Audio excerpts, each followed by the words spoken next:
If you've been following along and have never joined a design boot camp, I'm going to encourage you to sign up. It's 5 hours of workshops, and we have live versions going on often, so you can come and ask questions. Go to www.designsweetcourses.com/designbootcamp.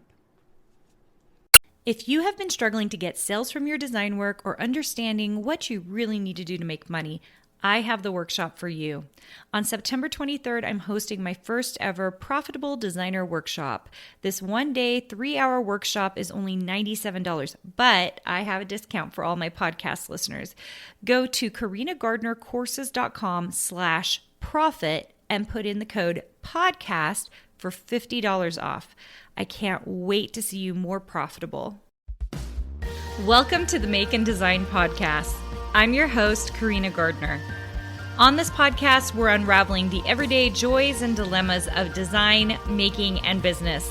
For makers who want to be designers and for designers who are makers, this is your inside scoop to help you grow your business and bring more creativity to your life.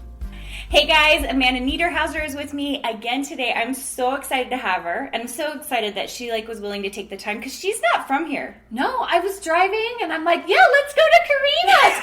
And she just pulled over to the side of the road and showed up at my house. It was like the best thing ever. And we both have flower dresses on. It's and true. That was not planned. Look at this matching. And we have dark hair. If you're on the YouTube channel, you can see it. And I'm sorry, podcasters. It's okay. We look amazing if you can't see us. That laughing is a little sarcastic on my end. Amanda looks amazing. No. Okay, so we're going to talk about design today, which it seems right that we're wearing florally situation. Yes, I love pattern. I never buy anything solid. Ever. Clothes, shoes. All my shoes have flowers on them. Are you serious? I love design. Fabric. I need to come to Amanda's house. Amanda's always, so I'm in Utah. I'm in Sandy, Utah. And she actually just came up from Alpine because she was down at Riley Blake. And you are in Utah because you have a daughter here? Mm-hmm. I have a daughter that goes to Utah State in Logan. My husband's from Logan, so I was in St. George doing a quilt show and trunk show at Quilted Works. And so I thought, well, Logan's only 6 more hours. Let's keep driving.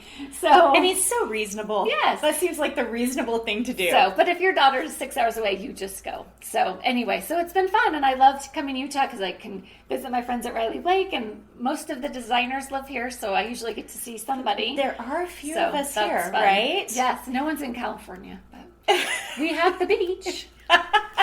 And you can go for that. And you can come visit anytime. Okay, let's talk about design because you have a really interesting process because your daughter is really involved in your design process, which I love. I think that's so cool. Yeah. So tell me how it all works. Okay, well, I can't draw to save my life.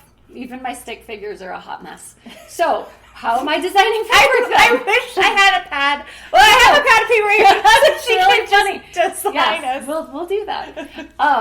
So, but I really know what I like, and I can see it. And I can quilt it. I feel like I'm a better quilt designer than I am artist. And that's where you have your start is in the quilting. So you know what. You know what. So I've been quilting and a fabric addict for about 22 years. So I feel like I've made a lot of quilts and bought a lot of fabric. So I know what I like and I know what I don't like. So my daughter is an art major at Utah State, and she's always been an artist, and she's so good. And so I know what I want for the fabric line. I want it to look like this, and we want it to have these colors. And then I'll draw a little doodle, and I'm like, okay, here you go. And then she'll do it, and we'll go back and forth, and we'll change things. And then Riley Blake will say, let's change this. And it's kind of this collaborative thing. But at the end of the day, it's her work. Actually do that. And is she bringing it into Illustrator for you? No, we use Photoshop. Oh, you guys are in Photoshop. Because Illustrator is the most complicated thing to run. Oh my gosh. And we do everything. Can we just have Ella come do Design Suite so that we can get you an Illustrator? It will make your fabric so much faster. It's not even funny. So, and everything she does is hand drawn. We don't do any so she has her tablet and she's doing it. And she's doing an Apple Pen. Yeah. Apple Pen. And you guys, if you are my Design Suite program, you know I'm a big fan of the Apple Pen and the tablet. It will get you there so much faster, but you should be using Illustrator. And you should take Carina's class. Okay, that was like an aside. Really, we're talking about design. So, okay, I love that Ella is doing all this work for you, but here's the thing. There is a yin and yang, right? Because she doesn't understand really how a quilt ought to be put together, right? Well, she does, because if you live in my house, you have to be able to make a quilt from start to finish before you can graduate and be an adult. Okay, so I guess I'm wrong. She has quilted. She's made a lot of quilts. She's cut a lot of fabric. She works at a fabric shop in Logan. She works at my girlfriend's quilt shop. She works at my girlfriend's quilt shop. Okay, that's great. With Chris. Yes, so she works there. And so fabric is a lot of her life. So she sees fabric all day. Like, I think she's such a good partner. Okay, so she gets it. Right. But so why do you feel you're important? Why am I even here? I have the cat. Everyone wants to see the cat. Who needs you, Amanda? No one needs me. So what I bring to the table is Amanda's very important. I like to design quilts, and I know what kind of fabric works for quilters. Just yesterday, Ella and I were designing this new fabric line. Is this one that's coming out next spring? No, this is like it's not even approved. So okay, it's way out. Yeah, but we were designing this fabric, and it was we had a white background up and a little design that formed that was in lines. So it was like a linear little design, not stripes, but a motif set in stripes. And I was just like, this is so cute, but I would never use this in a quilt. It has a white background, it's linear, and it reads as a white, but it's striped. So I can't use this as a quilt background because the lines are going to be super funny. I'm not going to use it as a binding because I never bind in white because that's just ridiculous.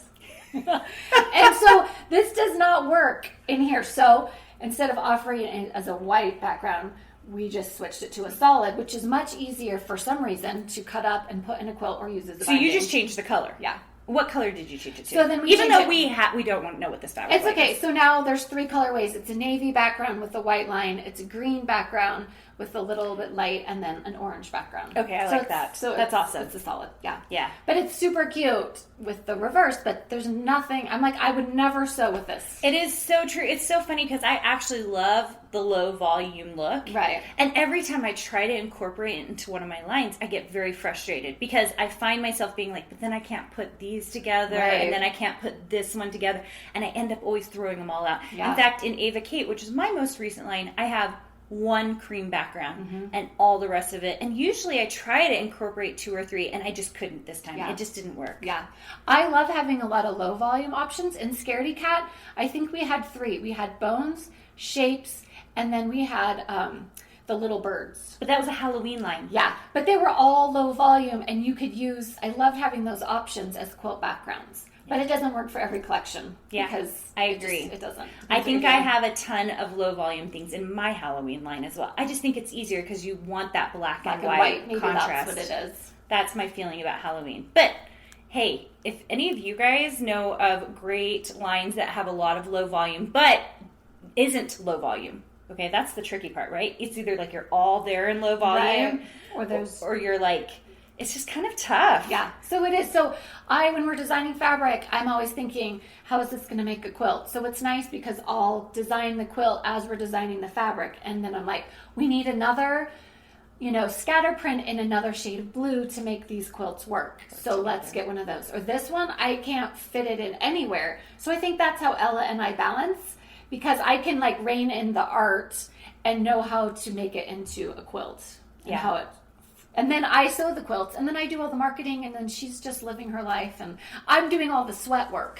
Yeah, it's true. I'm peddling the patterns. It's so true. Okay, so tell me this. Are you ever going to get to a point where it's hard to make a new cat? No. So far, we've made 1, 2, 3, 4, 5, 6. 6 different cats so far. Okay, so you're not afraid of more cats? No. Crazy cat lady. When are we going to see a line that's just patterned after Mufasa? That's Amanda's cat. We are maybe getting one. Okay, I love that. Top That'll secret. Be so awesome. It's the cutest ever. Okay, tell me about this. So I talk to my design students all the time about master fabrics, secondary fabrics, third fabrics. what is your favorite fabric to design? Is it the master? Do you like the secondaries or the blenders? Like, what do you like? I am a super themey person, so I, of course, always love the theme prints. So the big master. Yeah. And do you start with that? Usually, because it's like where all the color pulls from and the sub-designs pull from. So I love to start with the big theme and then kind of then just spin it in as many different directions. I love the brainstorming process, and I love just being creative, and we could do this, and what about this, and what about this? And I love that part of it. And do you spend a lot of time on the master? Let's see. How long do you think it takes you? The one we're working on now, it was pretty detailed, and there's a lot of artwork in it. So it took Ella a couple days. Okay, yeah. So Ella was like really having to like really dig in. And then with this one, she showed it to me, and I was like, yeah, it's really good art. Like, I can never make that, but it's not the look I'm going for. You need to change the little people in it because they look too cartoony. But I needed to back it up and tell her how amazing it was first more. That's a good parenting tip too, right? Always the praise and then a little bit at the end. Yeah. But then she redid it and she loves it so much more. And I'm like, yes, this is what we were going for. So was that hard? No, I think she maybe had her feelings hurt for a second. But then when she redid it and saw how much better it was, I think that made up for it. Are you and Ella really close? Like, I mean, because like I'm hearing you like talk about it, and I'm like, dude, that would be hard. Yeah. To like have to give we should feedback get to her on your the daughter. phone and get her side of the story. Why is Ella not here? I know. Wait, so is Ella the one at Utah State? Mm-hmm. Okay, yeah. So she's an art major. She wants to be like an illustrator for books or storyboard artist for movies. Like that's her passion is storytelling. Get her over at Disney. Yes, well we love that. We've been on the tour at Disney because we had a friend that was a illustrator there. So that's the dream. Okay, so you're doing this far away from each other then? Because you're in Northern California? I'm in Southern California. You're in Southern California. Kind of near Disneyland. Okay, so you're in Southern California. I think I knew that. Why did I say Northern? Yeah. Well, I grew up there. Okay. Yeah. So Amanda's in Southern, and your Ella's, daughter's here. Yeah. And so how are you guys working? So we just screenshot back and forth. I'm not big into Marco Polo. Everyone is. I know. Sorry. And then I'm big into Marco Polo. We just FaceTime a lot. Okay. And then she'll show me stuff, and I'll be like, yeah, switch this. And then I'll be like, here's the color palette I'm thinking. And then I'll text her, colors. And so we just go back and it works pretty well. Yeah. And are you primarily choosing the colors? We both kind of have ideas, but I'll kind of guide the color because I know if I'm the one that has to make all the quilts and market all the fabric, I'm not going to use colors I don't like. Yeah, I agree. Well, and your name's on it. Right. Yeah. Right?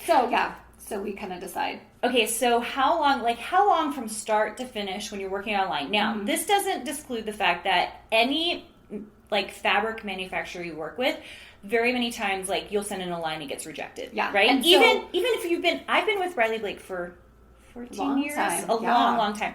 I still have fabric lines rejected, you guys.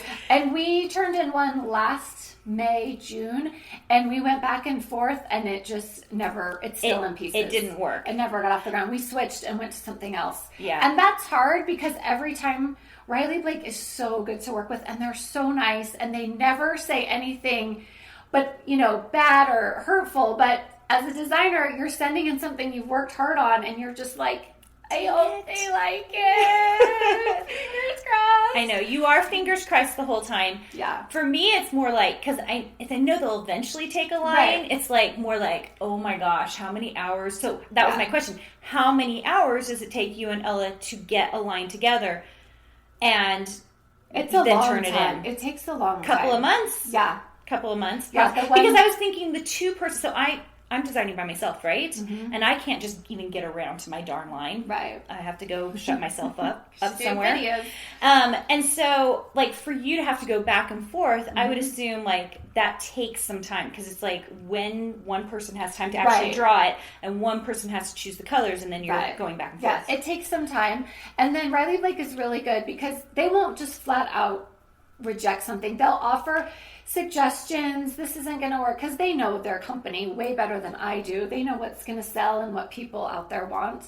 And so we'll go back and forth with them and change things in scale or size or add or take out a print. And that takes time too. Yeah. So, well, do you have this problem? Because once in a while, I'll send in a line. I'll even also send in multiple logos for a line. I don't know if you do this. I'll send multiple logos for a line. This happened with my line So Ruby, which is a red and white line.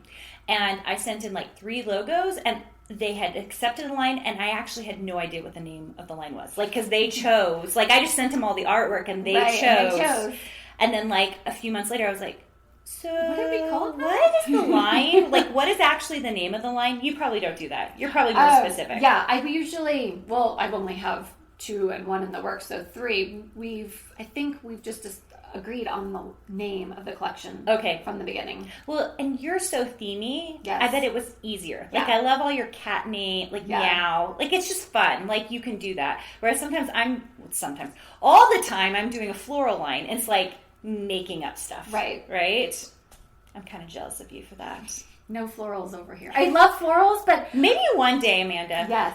Just tell Ella. Okay. Tell Ella you want a She floral. hates drawing florals. She's like, don't make me draw floral. I'm like, I feel like so many people, like Carina is so good at florals. I don't need to jump into that. It's already so There's good. There's lots of room for florals. I think anyone who does fabric knows that. But There's now I feel like if anyone does the cat line, like Riley Blake has the cat line coming out with another designer, and I'm like, oh, I was the only cat person they like. No. I was the only cat lady.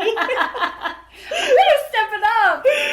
Oh, maybe you could collaborate with someone. And you know what? You need a dog person. Well, in our next collection we're submitting, there's a dog. Mm-hmm. So you're like all the pet people. Trying to reach a few more. Yes. I like it. It's really good. Okay, Amanda, tell everyone where they can find you. Sure. I am Jedi Craft Girl on Instagram. So if you go there, you can click on my link and find my blog and my Etsy shop and posts I've recently done. Anything like that. And pictures of Mufasa. And you guys are going to love it because her Instagram feed is so very, very fun. Oh. The other last thing you guys need to know about is that there is a YouTube video exclusive with Amanda that we do that is just her quilts. We're doing like a trunk show. It's already on YouTube, so make sure and go check that out, and we will see you soon. Thanks. Hey, did you know that you can visit me at makeanddesign.com to learn more about this podcast and join my VIP group for weekly freebies? I can't wait to see you there.